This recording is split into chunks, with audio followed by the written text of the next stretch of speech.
저는 방금 우리 안 목사님 소개해 주신 것처럼 7년 전에 16년간의 장로회 신학대학교에서의 교수 사역을 사임하고 주한장로교회 담임 목사로 부임해서 목회 현장에 뛰어들었습니다. 사실 저는 학교에서 은퇴할 줄 알았습니다. 근데 7년 전에 하나님께서 강권적인 역사로 저를 한국교회 현장으로 나가라고 말씀하셨고, 또 저도 기도 끝에 주님의 명령에 순종하는 마음으로 주한장로교회에 부임을 했습니다. 그리고 7년, 이제 만 6년이 지났는데 길지 않은 기간이었지만 교회 현장에서 참 많은 것을 보고 배우고 경험할 수 있었습니다. 근데 제가 제 모습을 봐도 그렇고, 제가 교인들하고 같이 신앙생활을 하면서 또 같이 기도하고 울고 웃으면서 한 가지 느낀 게 있습니다. 여러 가지가 있었지만 그중에 가장 대표적인 것이 뭐냐 하면, 저를 포함해서 오늘 우리 그리스도인들이 말로는 늘 주님의 뜻대로 살아야지요, 하나님의 뜻대로 살아야지요 라고 고백을 하는데, 우리가 삶의 현장에서는 이번 주제에 따르면 정말 선교적 삶을 살고 있는지 질문을 하지 않을 수 없었습니다. 예배당 안에서는 예배드리고 찬송하고 기도할 때는 정말 하나님의 뜻대로 살아야죠. 주님 감사합니다, 은혜에 감사합니다, 제가 주님의 은혜에 보답하는 삶을 살겠습니다 라고 말은 하는데, 막상 삶의 현장에서는 어떤 일이 벌어진다 그러면 우리가 주님의 뜻을 먼저 추구하기보다는 내 생각, 내 경험, 내 뜻을 먼저 따라가는 그런 모습이 참 많더라고요. 그래서 이것이 오늘 우리 한국교회 그리스도인들의 약점이 아닌가. 입술로는 말로는 늘 주님을 따른다고 하지만 실제로 삶 속에서 과연 얼마나 우리가 하나님의 관점에서 모든 것들을 판단하고 그 하나님의 뜻을 따라 순종하고 있는지, 그게 정말 삶의 구체적인 현장에서 선교적 삶을 살고 있는지 사실은 참 많은 질문을 던지게 됐습니다. 또 한국 교회를 바라볼 때도 정말 한국 교회가 하나님의 뜻을, 하나님의 관점을 중요시하고 있나. 그런데 참 죄송한 말씀이지만 제가 이렇게 봤을 때에 한국 교회도, 예를 들어서 우리 장로교회 같은 경우에 이게 보면 어떤 교회의 전통 혹은 장로의 전통과 유전 같은 성경에 나와 있는 대로 그것을 더 따르고 있지 않나, 혹은 교파와 혹은 교단의 전통 이런 거를 더 따르고 있는 모습이 아닌가. 그래서 한국 교회 안에 신본주의가 아니고 오히려 인본주의가 참 팽배해 있다 하는 그런 느낌을 교회 현장에 나와서 계속해서 지울 수가 없었습니다. 오늘 한국교회 안에서 과연 하나님의 뜻과 섭리를 먼저 생각하고 그 하나님의 관점에 먼저 복종하고자 하는 그런 모습이 있나. 외람된 말씀이지만 하나님의 관점과 하나님의 뜻보다는 교단의 이해와 전통 그리고 정치가 더 중요시되고 있다는 느낌을 지울 수가 없습니다. 그래서 오늘 첫 시간에 우리는 초대교회와 그리고 사도들의 믿음의 행적을 통해서 우리 재직들이 그리고 한국교회가 진정 추구하고 따라야 될 신앙의 길이 무엇인가에 대해서 함께 말씀을 통해 깨닫게 되기를 원합니다. 오늘 우리가 읽은 본문은 유대인의 사내들인 공회 앞에서 신문을 받고 서 있는 베드로와 사도들에 대한 담대한 모습을 기록하고 있습니다.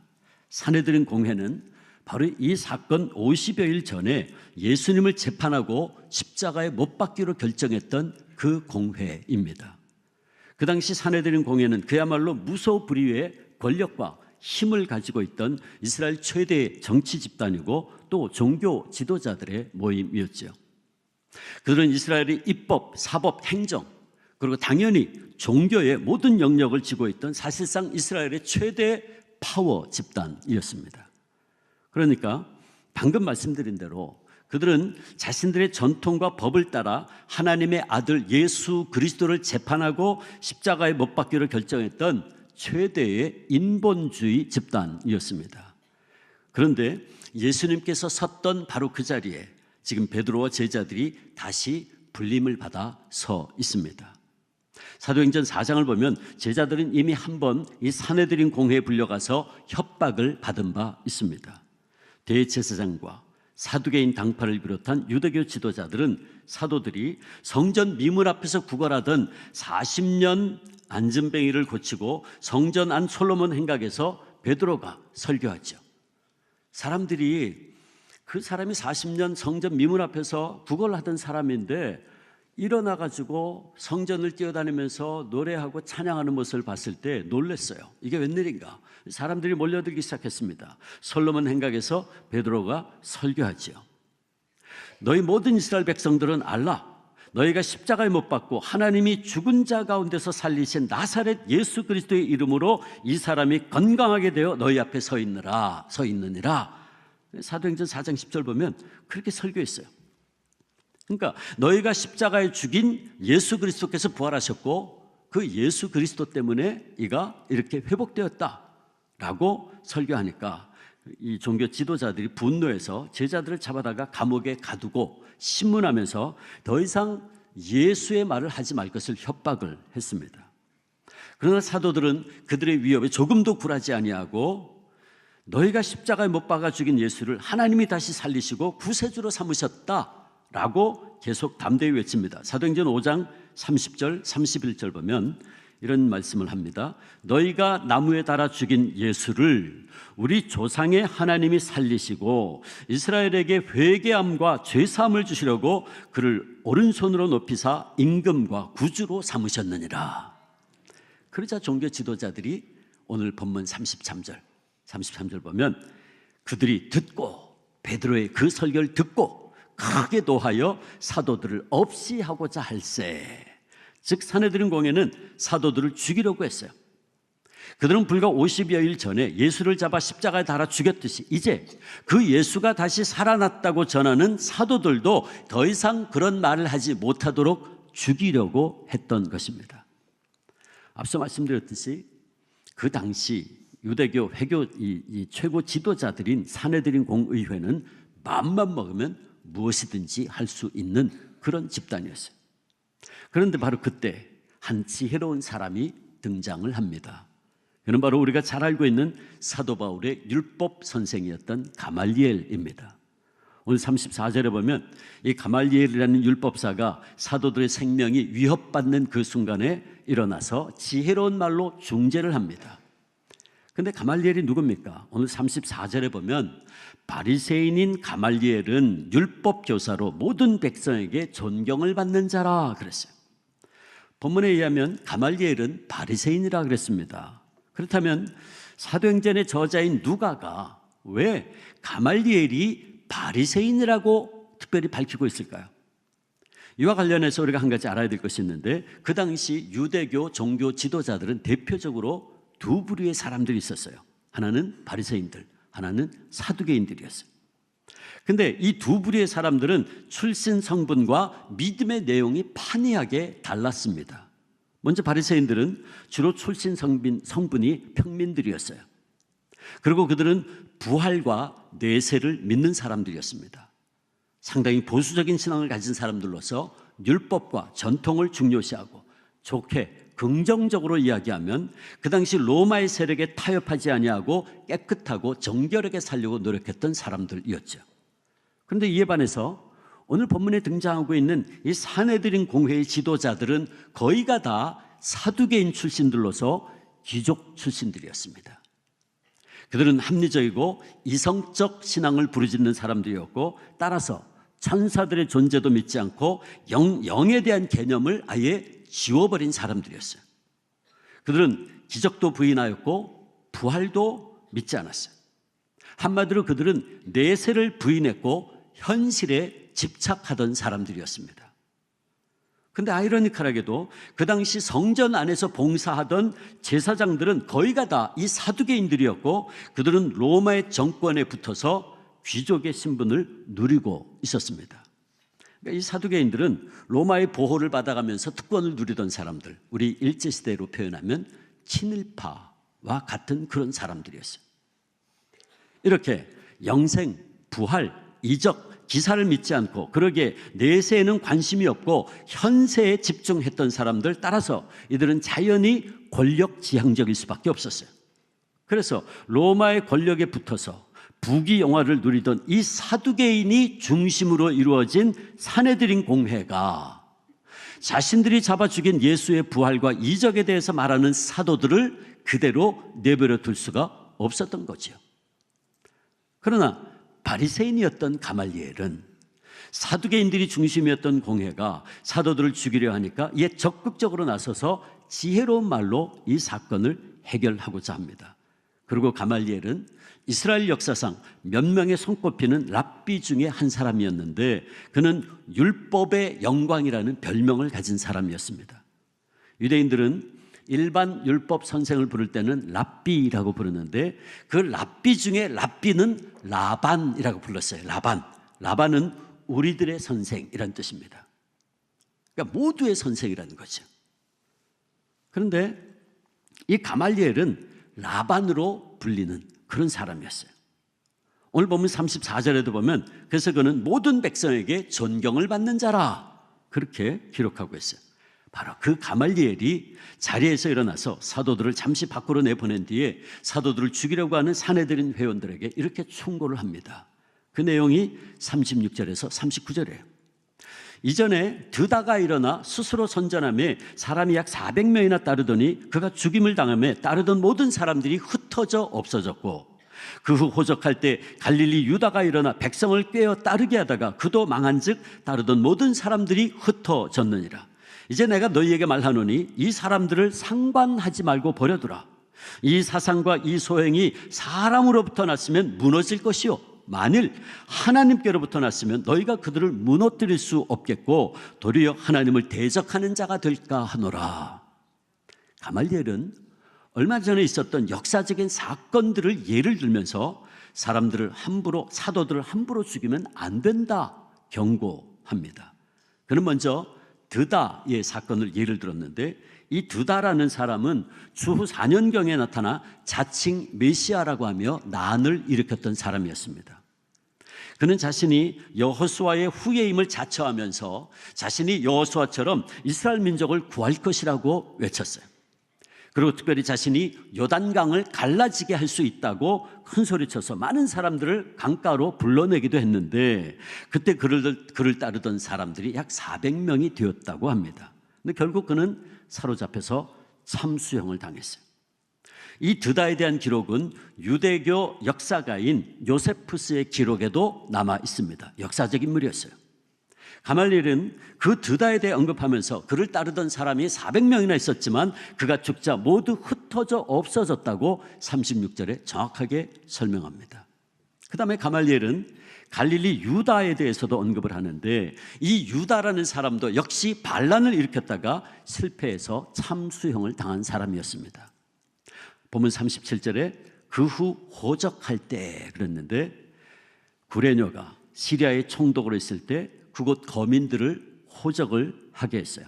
세금을 더 많이 거둬들이도록 해서 인구수를 확인한 거였죠. 그런데 그때 갈릴리 유다라는 사람이 등장해서 이스라엘 사람들로 하여금 반란을 일으키게 한 겁니다. 그는 갈릴리 지방에서 사람들을 선동하기를 하나님의 백성인 우리가 하나님께 세금을 바치면 되지 그 누구에게도 세금을 내면 안 된다라는 말로 민족의식을 고취하면서 젊은이들을 선동을 했습니다. 그래서 많은 젊은이들이 그를 따르게 되었는데 결국 그도 사로잡혀 참수형을 당했고 많은 사람들이 흩어졌어요. 이렇게 가말리엘은 드다와 유다의 무리가 불꽃처럼 일어났다가 금방 사라져갔음을 지적하면서 사도들을 함부로 죽이면 안 된다고 하는 것을 역설한 거예요. 사도들의 생각과 언행이 사람들로부터 인간에게서 나온 것이라면 드다와 유다처럼 이제 곧 그냥 내버려 둬도 사라질 것이고 근데 만약 그것이 하나님께로부터 나온 것이라면 우리 인생들이 그들을 무너뜨릴 수 없고 그 경우 사도들을 대적하는 것은 결국은 누구를? 하나님을 대적하는 어리석은 일이 된다. 그렇게 경고한 거예요. 참으로 가말리엘은 지혜로운 선생이었습니다. 사랑하는 재직 여러분, 여기서 우리는 정말 중요한 한 가지 사실을 볼 수 있어야 돼요. 그것은 이스라엘의 최고 종교 지도자들이 모인 그 산헤드린 공회에서 그 순간에 모든 사건과 일들을 하나님의 관점으로 생각하는 사람이 오직 가말리엘 한 사람밖에 없었다는 거예요. 그곳에 모였던 사람들은 모두가 다 하나같이 하나님의 이름으로 세움을 입은 종교 지도자들이었어요. 율법 선생들이요, 대제사장들이요, 이스라엘의 원로들이었어요. 그리고 하나님의 이름으로 온갖 부귀영화와 기득권을 누리던 사람들이었죠. 그러나 정작 그들은 천하보다도 귀한 사람의 생명을 다루는 그 중요한 일을 결정할 때에 전혀 하나님을 생각지 않습니다. 그들이 노해서 사도들을 죽이고자 했던 것은 하나님의 공의나 혹은 하나님의 율법을 수호하기 위해서가 아니었어요. 그것은 전적으로 사도들 때문에 자신들이 지금까지 누리고 있던 모든 기득권과 명예가 도전받게 될지도 모른다는 이기심으로 인한 두려움 때문이었어요. 사도행전 5장 17절 보면 성경이 분명히 밝힙니다. 대제사장과 그와 함께 있는 사람, 즉 사두개인의 당파가 다 마음에 시기가 가득하여 일어나서 사도들을 잡아다가 옥에 가두었더니, 율법을 지킴도 아니었어요. 공의를 지키기 위함도 아니었어요. 오직 그 마음에 시기가 가득하여. 그들은 최고의 종교 지도자였음에도 불구하고 매사에 어떤 결정을 할 때에 하나님의 관점, 하나님 중심으로 결정한 것이 아니라 자신들의 이익과 당파의 이해관계에 의해서 결정하는 이익 집단에 불과했다라는 거예요. 그들은 모든 사건을 이것이 하나님으로부터 온 거냐, 신본주의로 묻지 않았어요. 오직 자신들의 관점으로, 자신들의 이해관계에 의해서 인본주의로 결정을 한 거죠. 그리고 역사는 예나 지금이나 조금도 변하지 않고 있다는 사실이 참 안타깝습니다. 저는 오늘 한국교회 리더십을 바라볼 때에 초대교회 당시에 사도들을 핍박하던 산헤드린 공회의 종교 지도자들의 모습을 언뜻 봅니다. 예수 그리스도의 몸된 교회를 자신들의 이해관계와 각자의 이익을 위해서 나누고, 그래서 350개가 넘는 교단과 교파를 이루고 있는 한국교회의 모습을 통해서 자신들의 이익과 당파의 이해관계에 의해서 하나님의 사람들을 함부로 죽이려고 했던 산헤드린 공회의 모습을 언뜻 보게 되는 것은 지나친 말일까요? 아무튼 산헤드린 공회의 종교 지도자들은 자신들의 생각과 입장을 합리화하기 위해서 하나님의 이름을 이용만 했지 실상은 전혀 하나님을 상관하지 않았습니다. 그러게 그들은 자신들의 이익을 위해서라면 진리도 무시하고 인권도 마구 유린하는 행동을 거침없이 했던 인본주의자들이었어요. 바로 그런 산헤드린 공회원들에게 가말리엘은 역사적인 사건, 그들이 잘 알고 있는 그 역사적인 사건들을 예를 들면서 그들의 이런 이기적이고 비신앙적이고 인본주의적인 생각과 행동을 경고하고 다시 한번 모든 것을 하나님 중심으로, 하나님 관점으로 다시 생각해라, 충고했던 것입니다. 그러므로 이미 앞에서 언급했듯이 우리가 여기서 매우 중요하게 보아야 할 단어가 있죠. 그게 뭐죠? 39절에 하나님께로부터 났으면, 하나님께로부터 났으면이란 이 단어예요. 그는 지적하기를 이 모든 일들이 하나님께로부터 난 사건이라면 우리가 무너뜨릴 수 없고 그들을 죽이고자 하는 것은 도리어 하나님을 대적하는 어리석은 행위가 된다. 모두가 다 자신들의 입장과 이익만을 생각하면서 죄악된 행동 저지르는 것을 아무렇지도 않게 생각하고 있을 때에 오직 가말리엘만이 만일 이 모든 일들이 하나님께로부터 난 사건이라면, 즉 하나님의 관점으로 이 사건을 봐야 된다라고 요청한 겁니다. 이것이 하나님의 뜻이라면, 이것이 하나님의 계획과 섭리 가운데 일어난 사건이라면 이 일을 잘못 다루었다가는 우리가 하나님을 대적하는 어리석음을 범하게 된다라는 거죠. 즉 가말리엘은 하나님의 백성들은 삶 속에서 일어나는 모든 사건들이 이것이 하나님께로부터 말미암았는가 하는 것을 살피는 하나님 중심의 관점으로 살아야 할 것을 지적한 것입니다. 사랑하는 재직 여러분, 여기서 우리는 신앙생활이 무엇인가 하는 것을 다시 한번 생각하게 됩니다. 신앙생활이 뭡니까? 가말리엘의 하나님께로부터 났으면이라는 이 말씀에서 깨닫게 되는 신앙생활이란 모든 일에 하나님을 먼저 생각하고 그 하나님의 뜻에 따라 행동하고 순종하는 것을 의미합니다. 다시 말해 신앙생활은 매일 매 순간 그리고 매 사건을 대할 때마다 하나님의 관점에서 생각하고 행동하는 것을 말해요. 근데 우리가 예배당 안에서는 하나님을 더 생각하는 건 맞아요. 그런 것 같아요. 예배 드릴 때는, 예배당 안에서는. 근데 세상으로 나가면 그걸 자꾸 잊어버리는 것 같아요.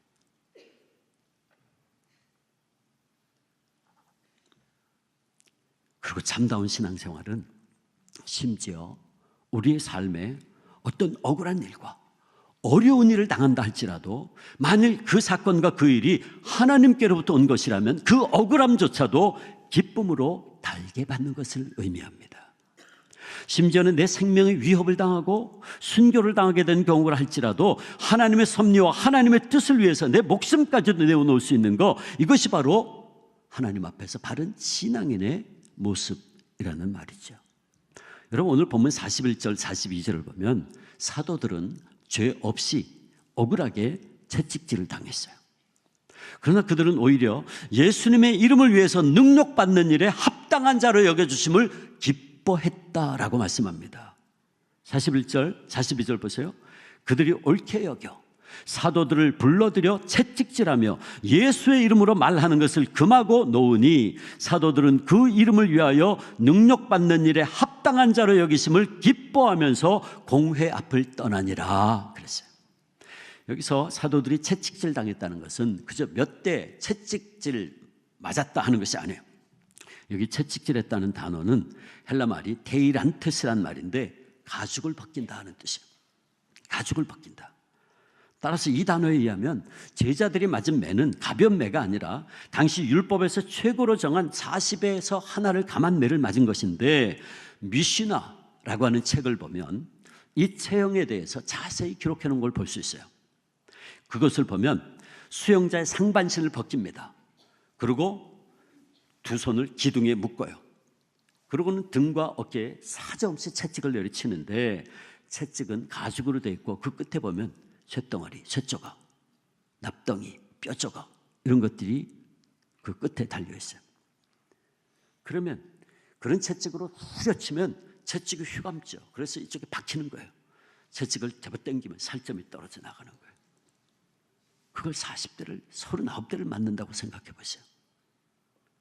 그걸 맞으면 등은 참혹하게 갈기갈기 찢겨지고 살점들은 떨어져 나가고 거의 초죽음에 이르는 겁니다. 사도들이 바로 그 무서운 채찍질을 당했다는 거예요. 그런 사도들은 왜 우리를 억울하게 채찍질을 하느냐며 항의하거나 원망하지 않아요. 그들은 복음의 진리를 전하기 위해서 고난당함을 당연하게 받아들였을 뿐만 아니라 자신들이 그 일에 합당한 자로 여김받음, 오히려 복음 전한 일에 합당한 자로 여김받음을 기뻐했다.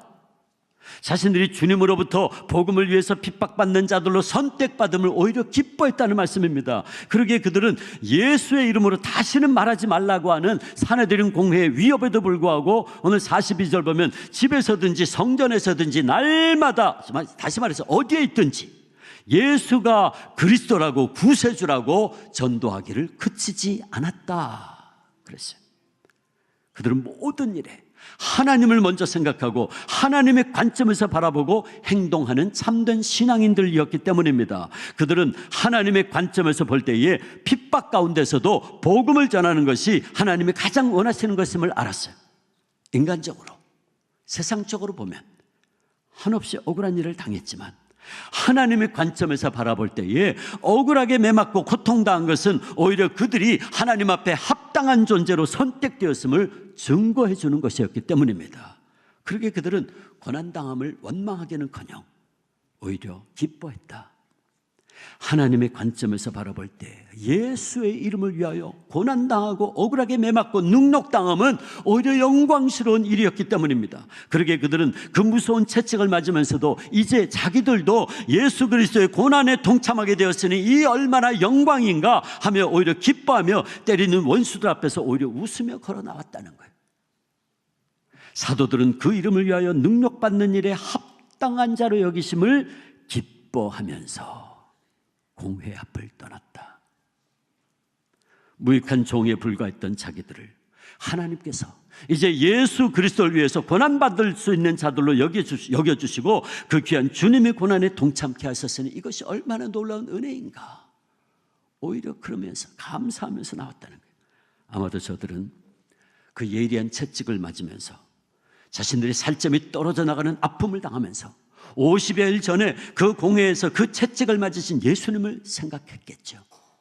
마태복음 26장 67절 68절 예수의 얼굴에 침 뱉으며 주먹으로 치고 어떤 사람은 손바닥으로 때리며 이르되 그리스도야 우리에게 선지자 노릇을 하라. 너를 친 자가 누구냐 하더라. 여러분 보세요. 주먹으로 치고 손바닥으로 때렸다. 손바닥으로 때렸다는 뭐예요? 뺨을 때렸다는 거예요. 원수들이 예수님에게 그런 수치와 모욕을 가했어요. 마태복음 27장 26절 이에 바라바는 그들에게 놓아지고 예수는 채찍질하고 똑같은 단어입니다. 제자들이 채찍질 당했다는 단어하고 똑같은 단어예요. 십자가에 못 박히게 넘겨주니라. 사도들은 지옥의 땔감으로 밖에 쓸모없던 자신들을 위해서 예수님께서 그렇게 수모를 당하시고 고난당하신 것을 생각하면서 자신들도 그 길을 따라갈 수 있는 놀라운 특권을, 예수님을 위해서 그 남은 고난에 동참할 수 있는 은총을 주시는 것을 감사하며 오히려 기쁨으로 그 고난을 감당했다라는 것입니다. 이 시간 저희 할아버님 순교자 주기철 목사님이 생각납니다. 그는 일제 우상 앞에 끝까지 절하지 아니하고 그리스도의 남은 고난을 그 육체에 채웠어요.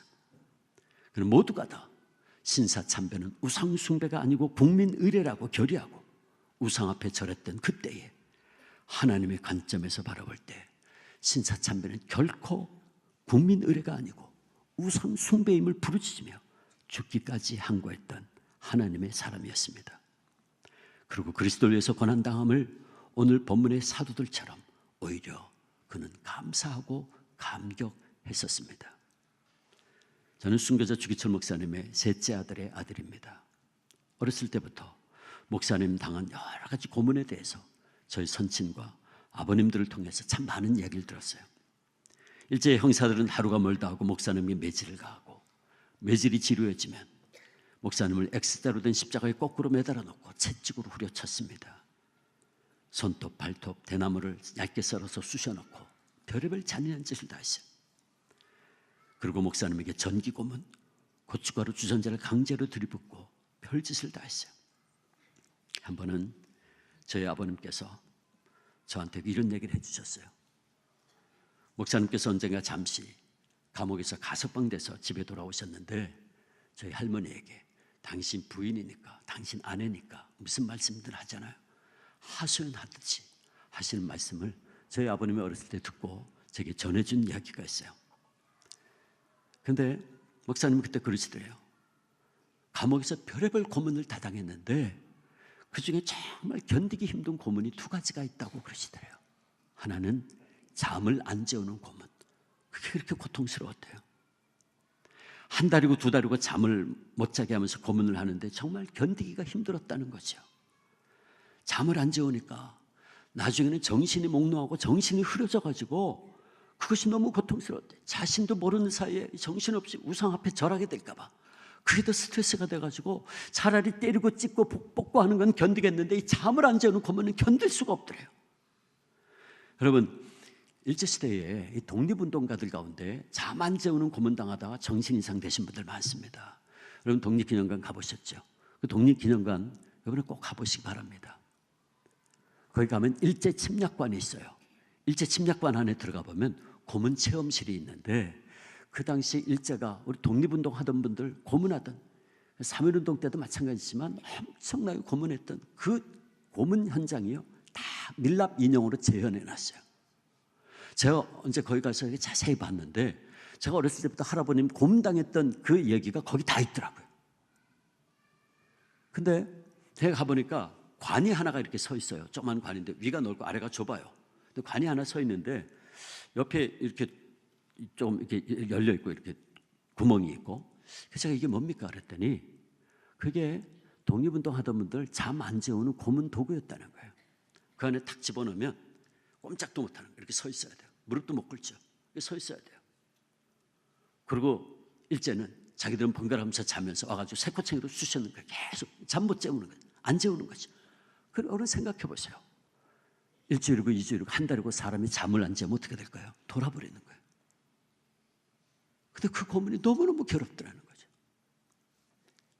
또 한 가지는 정말 견디기 힘든 고문이었는데 목사님을 널판 주위에 눕혀놓고 사지를 묶어놓고 아랫도리를 빨가벗긴 다음에 일제가 무슨 짓을 한 줄 아십니까? 목사님 아랫도리를 빨가벗기고 똘똘 묶어놓고서는 손가락 하나 못 움직이게 하는 거예요. 그러고는 일제가 무슨 짓을 했냐 하면 긴 쇠꼬챙이를 목사님 요도에 쑤셔넣는 그런 잔인한 짓을 했어요. 여러분 상상해 가세요. 남자의 생식기에다가 쇠꼬챙이를 쑤셔넣은 거예요. 참 일본 사람들 정말 잔인했어요. 그런데 아직도 자신들의 죄악을 회개하지 않잖아요. 참 양심에 화인맞은 참 불쌍한 사람들이에요. 아무튼 목사는 그 고문을 당할 때는요, 살이 찢기고 피가 흐르고 면도날로 아랫도리를 저면한 듯한 그런 극심한 통증에 기절을 하기를 하루에도 여러 번 하셨다는 거예요. 그때마다 목사는 차라리 제 생명을 빨리 거두어가 달라고 울부짖었다는 거예요. 그리고 그 고문을 당하고 나면 한 달이고 두 달이고 그 감옥 안에서 소변을 볼 수가 없어서 통증에 바닥을 벌벌 기어다녔다는 거예요. 근데 언젠가 저희 아버님께서 또 저희 목사 할아버님 통해서 들었던 한 신비한 경험에 대해서 제게 이런 얘기를 해준 게 있어요. 목사님 그렇게 온갖 종류의 고문을 당하고 있었는데 하루는 일제가 목사님을 거꾸로 매달아 놓고는 망치로 발바닥을 한없이 두들겼다 그래요. 얼마나 많이 맞았는지 발이 뚱뚱 부어올라서 걸을 수조차 없게 됐다 그래요. 나중에 목사님 순교하시고 난 다음에 시신을 가져가라 그래서 평양 경무소에 달려갔더니 시신을 내주는데 사각뼈짝 2개를 엮어가지고 시신을 내줬대요. 모시고 나오는데 보니까 온몸이 상처투성이고 시커멓게 썩어있고 장례 절차가 시작됐는데 평양 산정교회 교인들이 달려오고 저희 숙부님 초등학생 12살 때, 저희 아버님 중학생 때 할아버님 시신을 염을 하려고 흰볼을 덮고 저희 할머니가 직접 이제 염을 하시는데 평양 산정교회 교인들이 옆에서 몇 명이 돕고 있고, 그런데 저희 할머니가 시신을 닦으려고 흰볼을 이렇게 들다 보니까 목사님 팔과 손이 그 흰볼 밖으로 나온 거예요. 근데 저희 아버님하고 저희 숙부님 동시에 보셨대요. 손하고 발을 탁 봤는데 손에 보니까 손톱이 하나도 없더래요.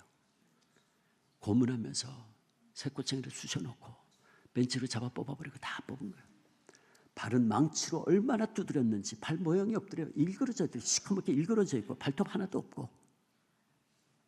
그래서 제 숙부님 그걸 보고 너무 충격을 받아가지고 자기도 모르는 사이에, 그게 어린 마음에 자기 아버지가 그 비참한 모습이 부끄럽더래요. 그래서 그때 엄마를 원망했다는 거예요. 어머니가 왜 우리 가족이 아닌 다른 사람들도 있는데 내 아버지의 비참한 모습을 보여주나. 그래서 자기도 모르면서 어린 마음에 부끄러워가지고 이렇게 가렸대요 자기가. 그래서 저희 할머님 시신 닦아 내려오다가 막내 아들이 이러고 있으니까 손 치우라고 턱 보니까 손발이 그 모양이에요. 그러니까 저희 할머님도 경황이 없어 미처 보지를 못하셨던 것이요. 근데 그 모습을 보시고 애들이 충격받는 걸 보시고는 눈치를 채고는 황급하게 흰볼을 내려놓고 얘들아 미안하다. 그러나 한참 우셨다 그러더라고요. 그 목사님이 거꾸로 매달아 놓고 망치로 발바닥을 때리는데 얼마나 많이 맞았는지 발이 띵띵 부어올라서 걸을 수조차 없었다 그래요.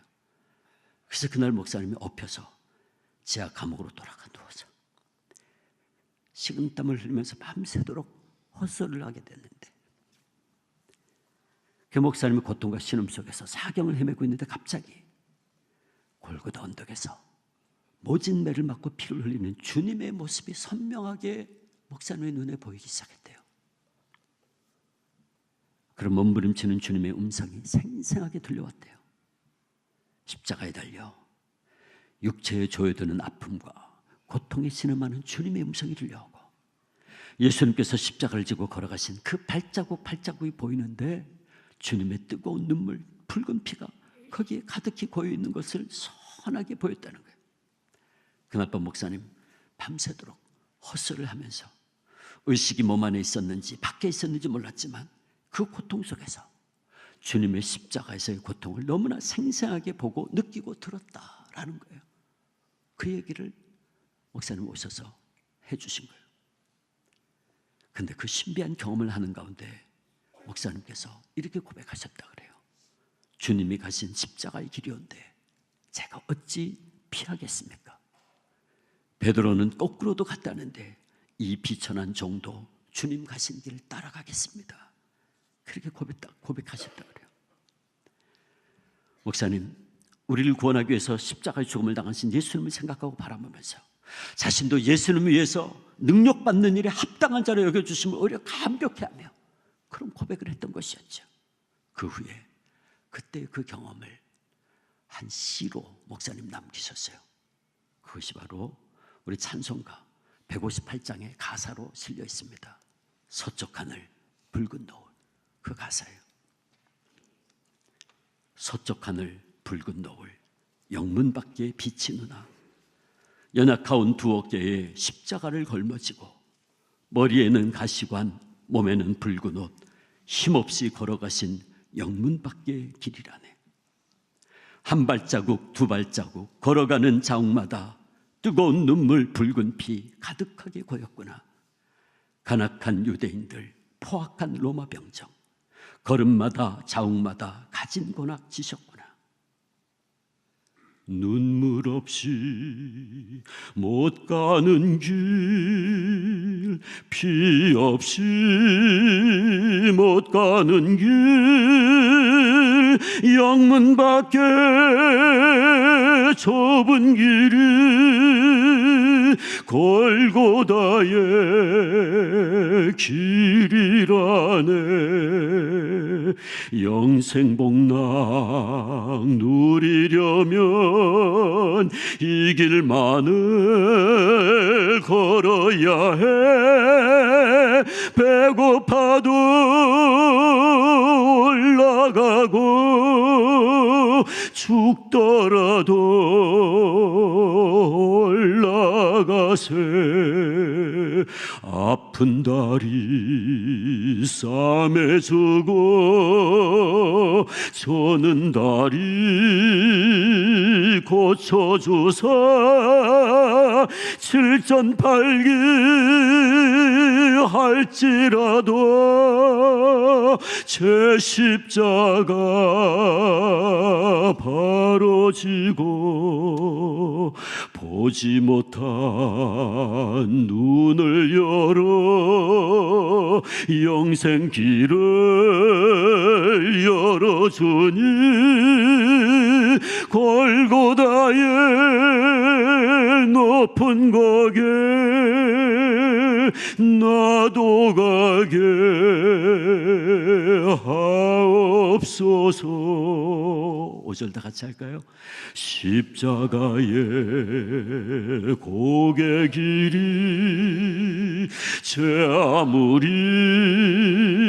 어려워도 주님 가신 길이오니 내가 어찌 못 가오랴. 주님 제자 베드로는 거꾸로도 갔사오니 고생이라 못 가오며 죽음이라 못 가오리. 목사님, 그는 하나님의 관점에서 볼 때 진리를 위해서 살고 진리를 위하여 죽고 진리를 위해서 고난당하는 것이 그리스도의 남은 고난에 동참하는 것을 확신했던 하나님의 사람이었습니다. 사랑하는 상당교회 재직 여러분, 참된 신앙인이란 누굴까요?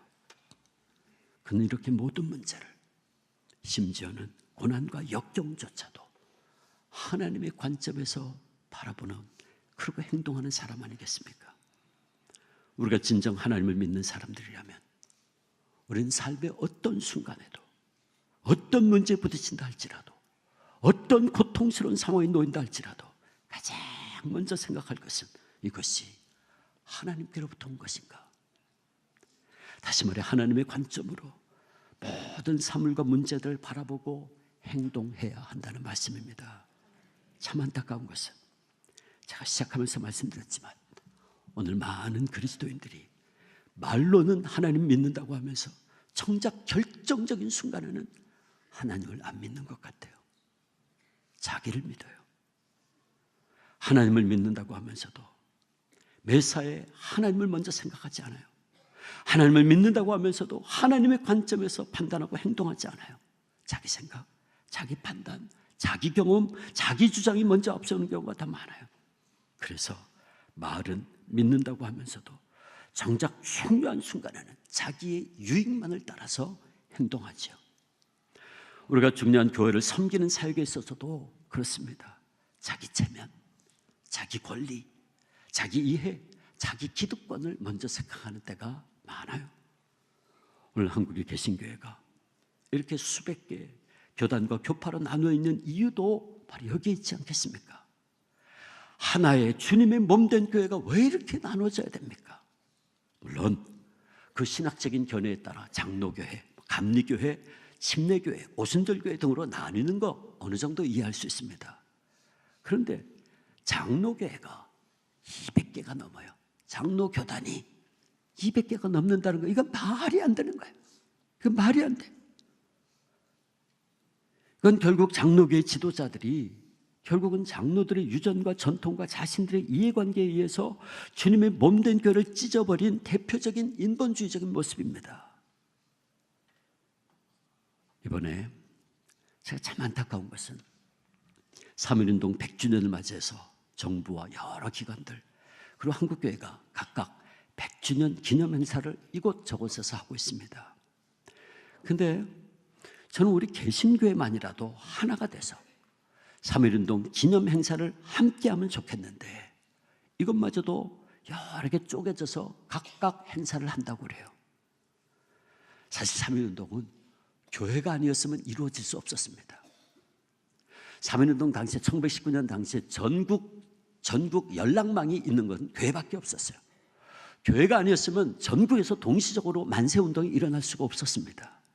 그래서 이 교회 지도자들이 중심이 돼서 교회 많은 지도자들이 이 운동에 앞장서서 준비하고 거국적으로 만세운동을 일으킬 수 있었던 거예요. 그렇다면 우리 믿음의 선배들이 신앙운동은 곧 애국운동이라고 하면서 하나가 돼서 그 많은 희생을 치르면서 독립 만세운동을 했는데 오늘 한국교회가 왜 하나 되지 못하고 이렇게 3.1운동 행사마저도 한국기독교총연합회 한기총, 한국교회 연합회 한교연, 한국교회 총연합회 한교총, 언뜻 들으면 이름도 비슷비슷해요.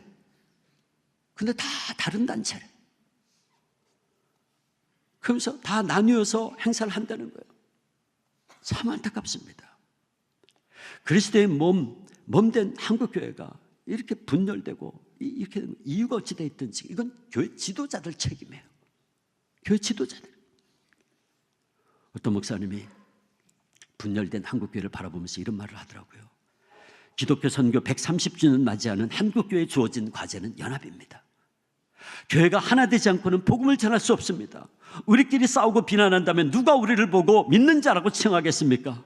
믿음으로 십자가를 질 때 한국교회 안에 용서와 화해가 일어날 줄 믿습니다. 그럼 그렇게 얘기했어요. 맞습니다. 정말 그렇게 해야 되죠. 이 중요한 3.1절 행사마저도 각각 이렇게 쪼개져서 한다면 이게 무슨 의미가 있습니까? 또 하나의 행사에 끝나고 말겠죠. 사랑하는 상당교회 재직 여러분, 여러분들은 어떻습니까? 여러분의 삶의 여러 가지 상황 속에서 어떤 문제를 봉착했을 때 그 문제에 대해서 어떻게 생각하고 행동하십니까?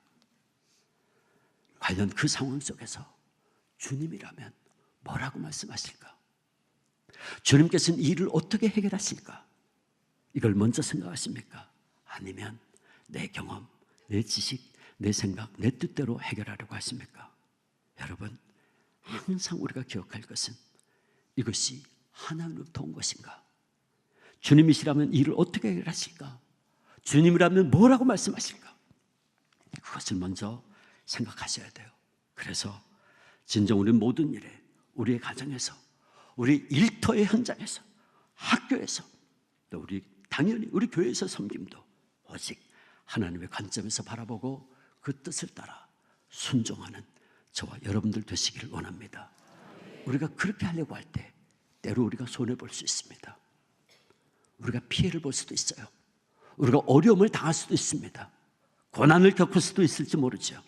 그러나 그럴 때라도 우리는 초대교회 성도들처럼, 사도들처럼, 우리 신앙의 선배들처럼 절대로 악의 세력이나 불의에 타협하지 말고 오직 일사각오의 신앙으로 하나님의 뜻에만 순종합시다. 우리가 그렇게 살아간다면 우리의 구체적인 삶의 현장에서 선교적 그리스도인으로 살아간다면, 그래서 초대교회 사도들과 주기철 목사님, 손야한 목사님과 같은 순교신앙을 가지고 우리가 섬겨나간다면 하나님께서 저와 여러분을 통해서 다시 한번 한국교회를 세워주시고 이 나라 이 민족을 세워주시지 않겠습니까? 바라기는 우리 상당교회 재직 여러분들이, 우리 성도님들이 이렇게 다시 한번 하나님의 관점에서 모든 것을 바라보면서 하나님의 영광을 드러내고 우리의 삶에도 하나님의 뜻이 이루어지는 것을 우리의 구체적인 삶의 현장에서 경험하고 승리하는 우리 모두가 되시기를 주님의 이름으로 축원합니다. 기도하겠습니다. 아버지 하나님, 우리가 교회에서뿐만이 아니라 우리의 삶의 구체적인 현장에서 하나님의 뜻을 먼저 생각하고 하나님의 관점에서 바라보고 해석하고 순종하는 그런 삶을 살 수 있도록 주님 도와주시옵소서. 그래서 예배당 안에서만의 그리스도인이 아니라 세상 삶 속에서, 삶의 현장에서 선교적 그리스도인 되어 살아가는, 그래서 이 땅에 하나님의 나라가 확장되어지는데 쓰임받는 귀한 당신의 종들이 다 되게 하여 주시옵소서. 예수님의 이름으로 기도하옵나이다.